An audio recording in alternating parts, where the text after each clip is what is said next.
Uncle Bala. The next item on the agenda is the introduction to the conference by Professor Xavier.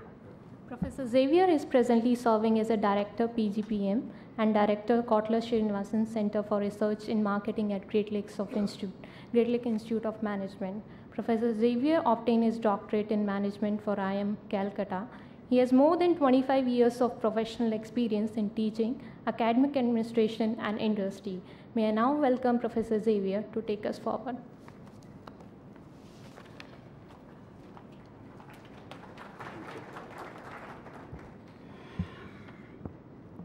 Thanks, Venkat, and thanks, Gunjan. Thanks to Bala for those nice words and this word of welcome. Let me add my own word of welcome to Dr. Sheth, Mr. Chandrasekharan, other resource persons, paper presenters, and the media personnel.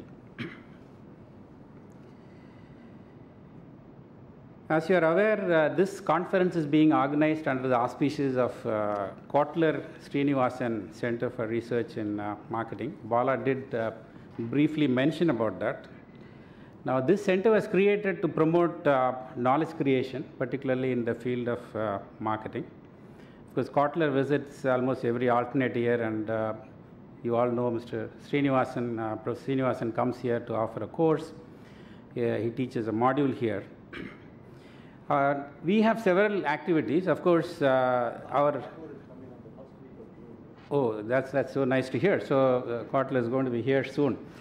And of course, apart from organizing conferences, we also bring out a magazine called Gravity. It's a biannual magazine.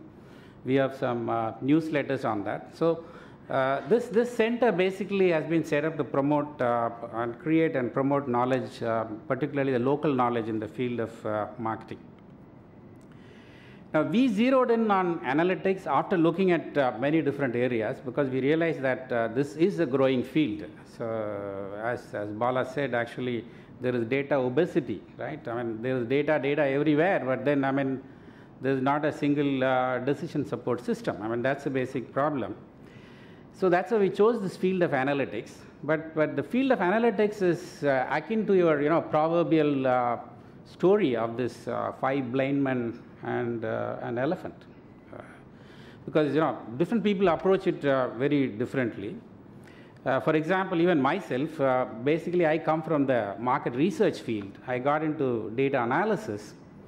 So from data analysis, when this field opened up, I immediately jumped into that. So we think analytics is all about running some models like neural networks or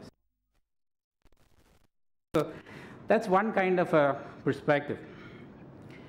Then, of course, even before us, we had hardcore mathematicians and statisticians and very, very serious-minded people. They were working on a field called KDD, knowledge development in databases.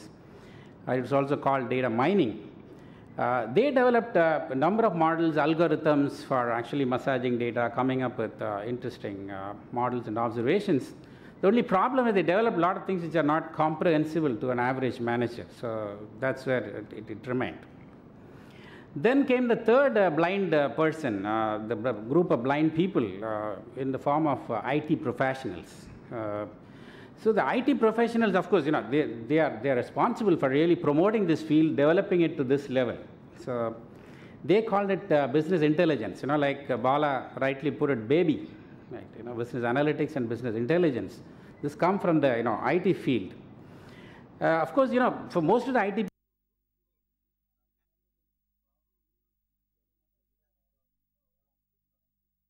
do some querying and extract reports. So at best it could be data support systems. So the Cognosis of the world, the business objects of the world, they became the kind of data mining or analytics tool.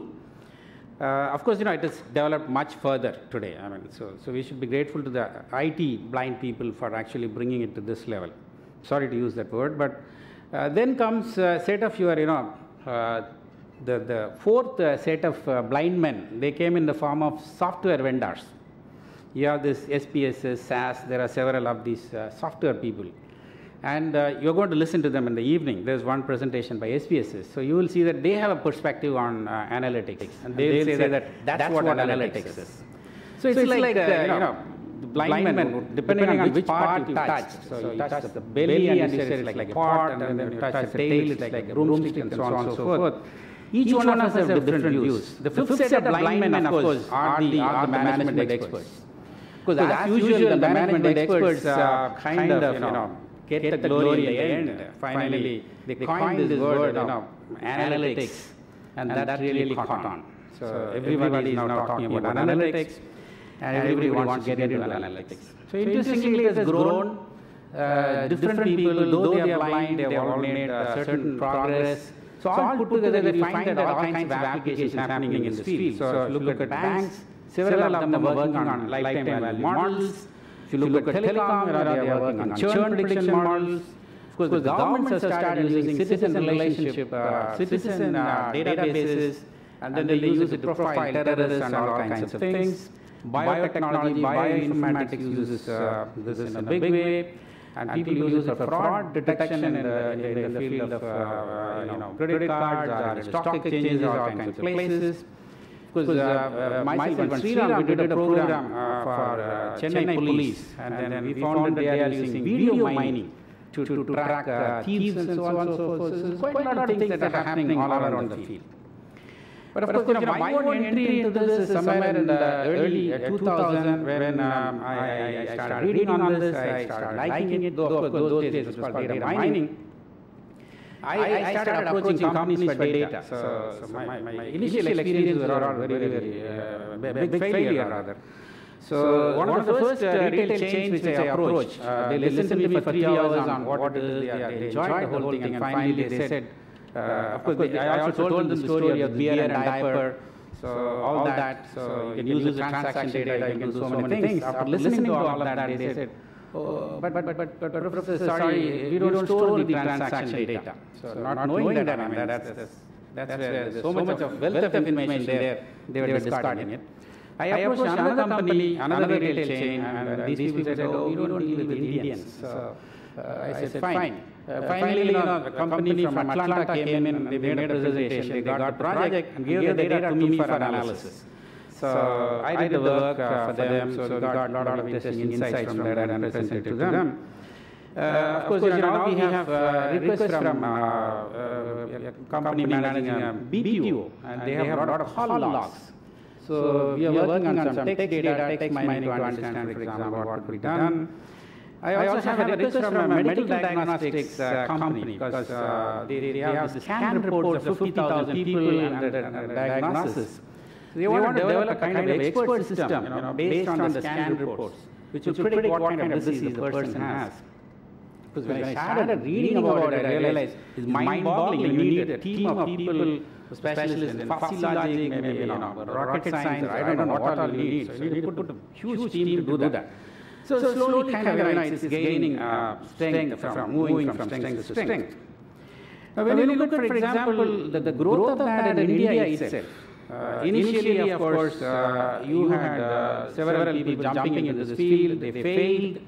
Then subsequently, some of the companies could make a marginal success of it, whether it is MarketRx or Symphony. And then Genpact, and they some got bought over. There's a lot of activity happening there. And then, of course, all the IT majors have set up their divisions on data analytics. And it's really growing to be a big business. It's going to be a huge employer in the future. And now we also call it KPO. It's a knowledge process outsourcing industry where, for example, data comes from the foreign countries, and then these are not the regular kind of reporting, but ad hoc querying, modeling, forecasting, and so on and so forth that are being done by several companies, particularly in the south, Chennai, Bangalore, and Hyderabad. So that's where, for example, we thought we would jump into this. This is the right time. I mean, 2002 would have been too early, but 2010 is the right time to do a conference and probably jump into it in a big way. So this conference has been organized basically to bring together these analytics companies, IT companies, software vendors, academicians, all to actually put their heads together and try and forecast actually where are we headed, and also understand what we are doing now.